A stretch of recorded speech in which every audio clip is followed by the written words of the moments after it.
Everybody, it's Steph from the Hot Moon Podcast, and not a long vid. Just an unfortunate disappointment with the Golden State Warriors being bounced in a gentleman's sweep by the Minnesota Timberwolves. I mean, we understood the importance of at least winning the next one of these next few games later in the series after game one when Steph went down. Okay, because I think that Steph Curry, and a healthy Steph Curry in this series, I mean, it would still be going on. If not, the Golden State Warriors would probably win this series in 6, right? But again, it's always a war of attrition, right? It's being healthy. It's part of the game, right? I mean, people may not like it. People may not like the fact that a lot of championships are determined based on just overall health and having the ability to literally just be on the court in a playoff run. Okay, as bodies fly, as you can see, as what happened with Steph Curry, Jason Tatum, okay, Donovan Mitchell getting banged up, Garland getting banged up. You know what I'm saying? Maybe there's some other injuries out there that I missed, but you know what? Congratulations to the Minnesota Timberwolves and Anthony Edwards for getting the job done. Was this Edwards' best series? No, but you know what? As a star player, the talk would have been if he wasn't able to get out of this series, you can't get out of this series with against the Golden State Warriors without Steph. So you go through it, you get through this series, okay, as OKC is still battling the Denver Nuggets. You give yourself a chance to rest, okay, and then you go for all the marbles in that series. And you really try to show out, because that's going to be a tough test for whoever comes out of that series, the Denver Nuggets and OKC. So credit to Anthony Edwards and getting the job done. Injuries happen as part of the game. Your team stayed healthy. You executed. You didn't overdo things to put your team in bad positions to make this a series longer than it needed to be without Steph Curry. That being said, if I'm the Golden State Warriors, man, very disappointed. Disappointed, number one, in Jimmy Butler. Okay, not his best series at all. People were waiting for playoff Jimmy to erupt, and that didn't happen at all. Maybe for a game? Was that game 2 or game 3? Was it game 3? He had 33 points. What was the game? And what was the game that he had? He dropped 33 in the series, right? So this was game 4. Okay, this was the game. Game 4 was like a pivotal game. I mean, this was the swing game. This was the game that if you won, you gave yourself life. Okay, and just down the stretch, no shows in the fourth quarter.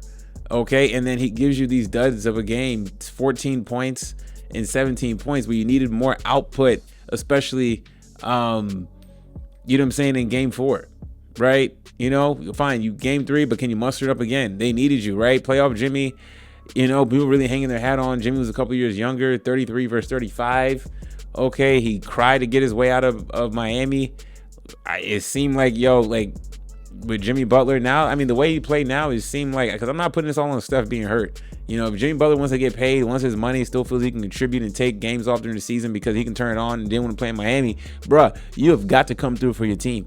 You have got to come through, and now Steph Curry's going to he's 37, he'll be 38, you'll be 36, and Draymond will be 36, and run it back, and all the talk is going to be about we need help, when honestly, you know what? This was probably their best shot, in my opinion, to come out of the West. Considering that, just get a game, extend some life, and let Curry come back. And it's going to be a coin flip, because I had this Warriors winning this series with Steph Curry being healthy. Things changed. They said he can come back. Needed some time. You just got to get one of these games. You were lucky to get game 1. Can you just get a second game? And it seemed like we've been robbed of that opportunity. And I blame Jimmy Butler for that. Yes, we can get on Steve Kerr, and I can get on him for not playing Jonathan Kuminga and getting him some more action early in these playoffs and getting them going, right? Because it seemed like Jonathan Kuminga was starting to cook, and he had a series. If I'm Jonathan Kuminga, I'm getting the hell up out of Golden State, and I'm about to get paid. I ain't about to. There ain't no way Golden State is going to match it, as he's a restricted free agent. Jonathan Kuminga had a hell of a series. Hell of a series for a young player that's only 22 years old. Is going to be making big cash, right? 26 points off the bench. I know, looks, and I'm not going to get on the plus or minus stat line. The whole team was bad in that aspect, but Jonathan Kuminga showed up. In this series.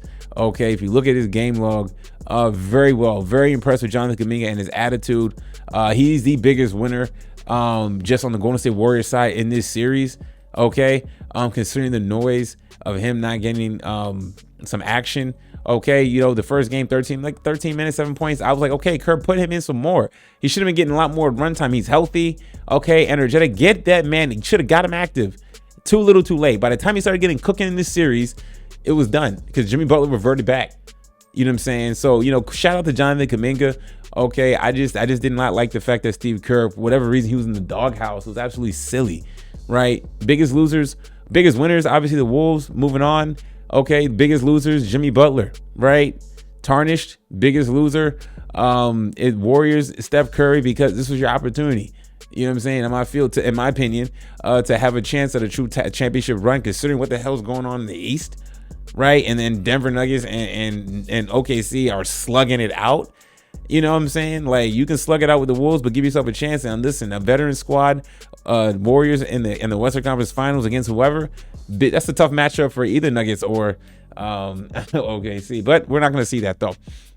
You know what I'm saying? Disappointing game for Jimmy Butler. What a shame. What a bad performance from him. I don't want to hear any more about playoff Jimmy. He's been great, but he's an aging player. Okay, he is not LeBron James. He is not any of these guys that's going to be a routine bucket getter. You know what I'm saying? Like, it'd be nice to see like a Kevin Durant in a spot like this in the playoffs and see what he does, because he's always a bucket getter. But Jimmy Butler just lethargic. And I started seeing some things throughout this series of just, why is Jimmy slow-footed? Why is he just taking not taking plays off, but he's not moving? He's just being stagnant. He'll get the ball in the middle, he'll freeze, and he'll pass up on clear shots that she should take, or layups, right? I mean, just massive brain lock on his part in this series. But they're going home though, man. So anyways, y'all let me know what y'all think about all this. Thanks for watching. Please like, subscribe. I'm out.